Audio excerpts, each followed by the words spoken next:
తెలంగాణ అసెంబ్లీలో మాటల మంటలు కంటిన్యూ అయ్యాయి. ఇది చీటింగ్ బడ్జెట్ అని, హామీల అమలుకు సంబంధించి నిధుల కేటాయింపును ప్రస్తావించలేదంటూ బీజేపీ ఎల్పీ నేత ఏలేటి మహేశ్వర్ రెడ్డి విమర్శించారు. ఏలేటి మహేశ్వర్ రెడ్డికి మంత్రి శ్రీధర్ బాబు కౌంటర్ ఇచ్చారు.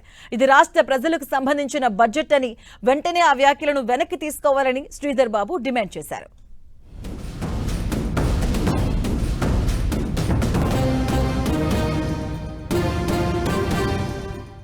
చీటింగ్ బడ్జెట్ ప్రవేశపెట్టడంలో హ్యాట్రిక్ సాధించినటువంటి బట్టి విక్రమార్క గారు వరుసగా మూడోసారి అదే మోసపూరిత బడ్జెట్, ఆర్థిక విధ్వంసానికి బాటలు వేసే తిరోగమన బడ్జెట్, ఓట్లేసి గెలిపించిన ప్రజలకు ఇచ్చిన హామీలు ఎగవేతల బడ్జెట్, ఇచ్చిన హామీలకు అమలు అవసరమైనటువంటి నిధులు కేటాయించినటువంటి చీటింగ్ బడ్జెట్ అధ్యక్ష. ఇది ఎండమావిగా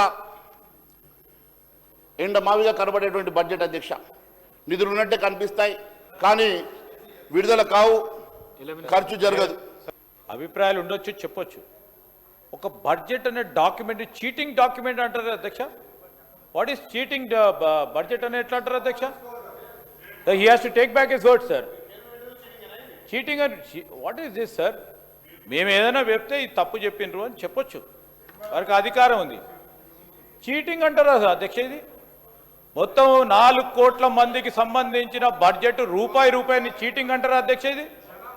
ఇదేం సార్? ఇది అన్పార్లమెంటరీ లాంగ్వేజ్ బడ్జెట్కు సంబంధించి, ఇంత పవిత్రమైన బడ్జెట్కు సంబంధించి ఏం అధ్యక్ష? He has to take back his word sir.